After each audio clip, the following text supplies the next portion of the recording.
চলতি বছরের গত ৩ আগস্ট সংবাদ মাধ্যমে প্রকাশিত রাজধানীর ঢাকার শাহবাগ এলাকার বৃদ্ধা গোলাপী বেগম খালাকে নিয়ে একটি খবর নজরে আসে বিএনপির ভারপ্রাপ্ত চেয়ারম্যান তারেক রহমানের।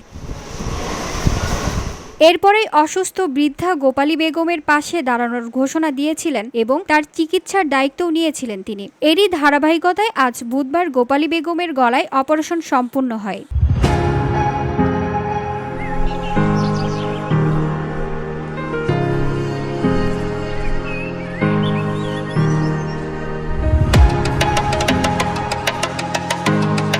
অপারেশনের পরবর্তী সময়ে বৃদ্ধা গোপালী বেগমের বিষয়ে খোঁজ খবর নিতে যান আমরা বিএনপির পরিবারের সদস্য সচিব কৃষিবিদ মোকসেদুল মোমিন মিথুন। এ সময় তিনি সংশ্লিষ্ট ডাক্তারদের সাথে কথা বলেন এবং সফলভাবে অপারেশনের জন্য বিএনপির ভারপ্রাপ্ত চেয়ারম্যান তারেক রহমানের পক্ষে ধন্যবাদ জানান। এবং তার চিকিৎসার দায়িত্ব নিয়েছিল বিএনপির ভারপ্রাপ্ত চেয়ারম্যান তারেক রহমান। তার প্রেক্ষিতেই আমরা প্রায় 20 দিন যাবত তার সকল চিকিৎসার ব্যবস্থা করে এবং আজকে তার অবসান হয়েছে।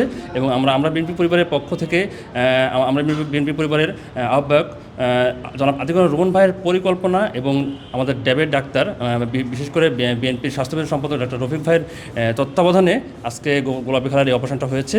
এবং আমরা বিএনপি পরিবার ওই গোলাপী খালের সকল চিকিৎসার বিষয়ে সকল দায়িত্বভার বহন করে এবং তার সেবার জন্য যেটুকু যা প্রয়োজন সবগুলোই করে যাচ্ছে।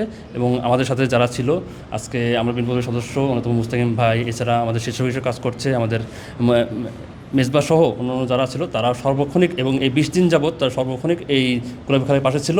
এ সময় উপস্থিত ছিলেন আমরা বিএনপি পরিবারের সদস্য মোস্তাকিম বিল্লাহ, জাতীয়তাবাদী স্বেচ্ছাসেবক দল নেতা সরকার সেতু, ছাত্রদল নেতা আব্দুল্লাহ আল মিসবা প্রমুখ। প্রসঙ্গত, আমরা বিএনপি পরিবারের পক্ষ থেকে গোলাপী বেগমের গলার চিকিৎসার জন্য যাবতীয় ব্যবস্থা গ্রহণ করা হয়। VOD Bangla news desk.